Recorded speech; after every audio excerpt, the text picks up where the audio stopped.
This obstacle is about a 7 out of 10. There's a breakover spot. We're probably going to hit our sliders right there, but we'll see.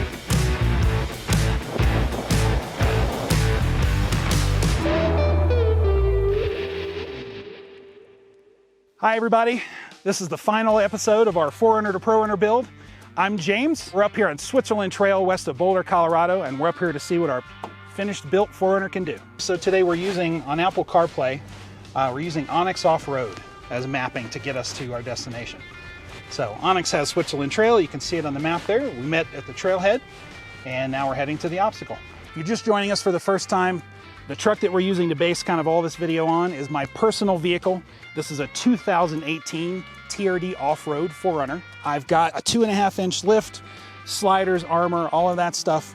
And we used a lot of these decisions to kind of influence the build for our gray 4Runner here.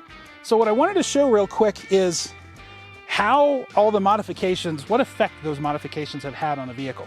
So a couple of comparison points. So to get an idea of your total lift. So my truck to the top of the wheel well here is 37 inches. This is a 2.5-inch Old Man Emu lift. On this truck, we've got a Fox 3-inch lift. We're a little over 38 inches, 38.25. So a little bit higher in the front there. And what that's going to translate to is ground clearance underneath, where the engine and the transmission, all that stuff, the skid plates go over obstacles. Next up, the important thing for ground clearance is our sliders. So the bottom of my slider there looks like it's right at about 16, maybe 16.25 inches. So on this truck, we've got C4 fabrication sliders. They're angled up a little bit for extra ground clearance. And our height here is just about 20 inches, right under 20 inches. So he's got a lot of extra clearance. And when we do the obstacle here in a minute, you're gonna see that difference in how much more clearance he's got and before he scrapes on his sliders. So this is a training obstacle that I use in Switzerland Trail. It's not on the main trail. Switzerland Trail is like a 1-2 out of 10 difficulty. This obstacle is about a 7 out of 10. Most of the trails you're gonna run into in Colorado, you're not gonna have an obstacle this difficult. But this is a nice example of watching how your traction technology works and seeing what a vehicle can do. I've had stock FJs, stock 4Runners, stock Jeeps go up this. Anything body on frame can do this. Now the steepness, and you'll see when we do the obstacle here in a minute, the steepness means you need something with low range. So this is obviously not something that a crossover could do. But anything body on frame with low range, there's gonna be a line here that could possibly work for them. One of the main things to look out for, and this is where lifting our vehicle helps us out a lot. So this obstacle, you see here, there's a breakover spot. We're probably gonna hit our sliders right there, but we'll see.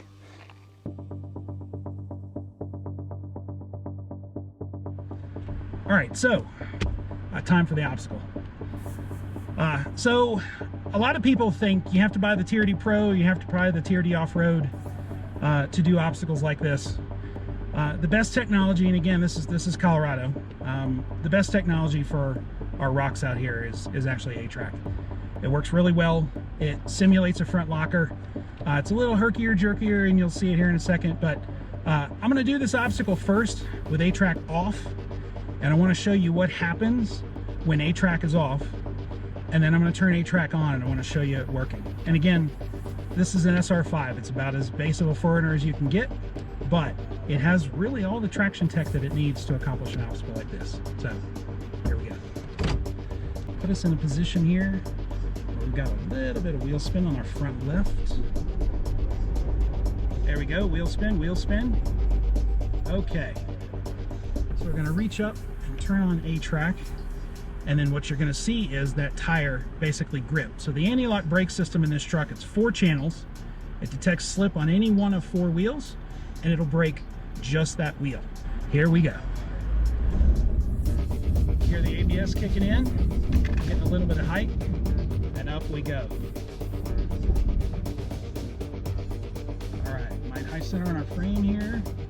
Feel like it? Feeling good? Feeling good? Up we go.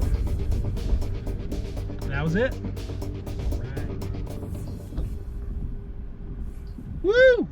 All right, so I'm gonna come driver down this right here, bump it over that right there, and when I get on that, that's when both of those will start to drop.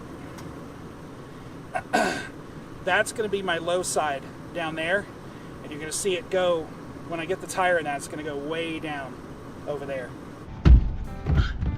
Okay, so then we're going to drive down the obstacle. The nice part is, we don't need any traction aids for this. Gravity does all the work. Put it all the way down in first, so we get some engine braking help.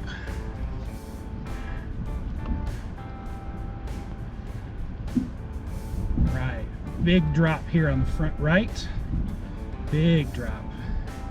Gonna bias a little to the right to roll into it. All right, so it feels like we're on the frame. Yep, but gravity's doing the work.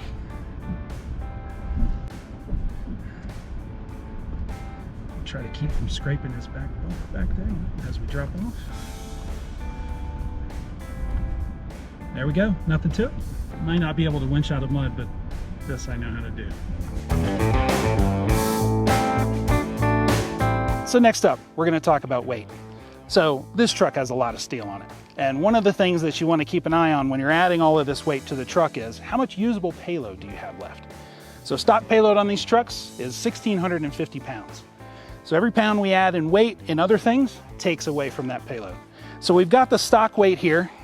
This was on a scale with a full tank of gas, 4,660 pounds. With all the mods, everything added on, we weighed this right after we did the work, 5,380 pounds. So we added about 700 pounds of steel to this truck. Now that still leaves about 900 pounds of payload. That's passengers, rooftop tents, or anything like that. But when you're doing this kind of work, these kind of modifications to your truck, you want to make sure that keep an eye on that payload number. You don't want to be too heavy. The total build on this, so bumpers, armor, and we want to thank Warren for providing the winch that's in here. You can't really see it, but it's in there. Bumpers, armor, sliders, lift, wheels and tires, all that stuff. Total budget for the build was $13,600. Now, with that said, do you have to do all of this? So this truck was built for the way that the owner wanted it. It's got a lot of extra bells and whistles on it. If you just want to go wheeling in Colorado with some friends, the main things you need a good lift, you need a good set of tires, as you saw from the first video, and you need some armor. The reason you need the armor, you're going to get up on obstacles and you're going to slide around. It may be wet, you're going to bounce around, something's going to happen that you don't expect. And you want to make sure that you don't break anything.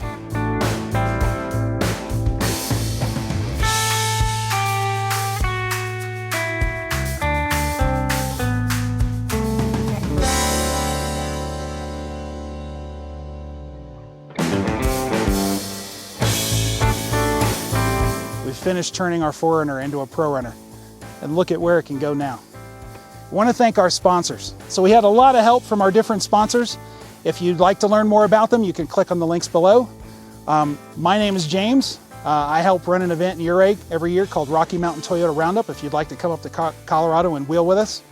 Otherwise, we'll see you on the trails.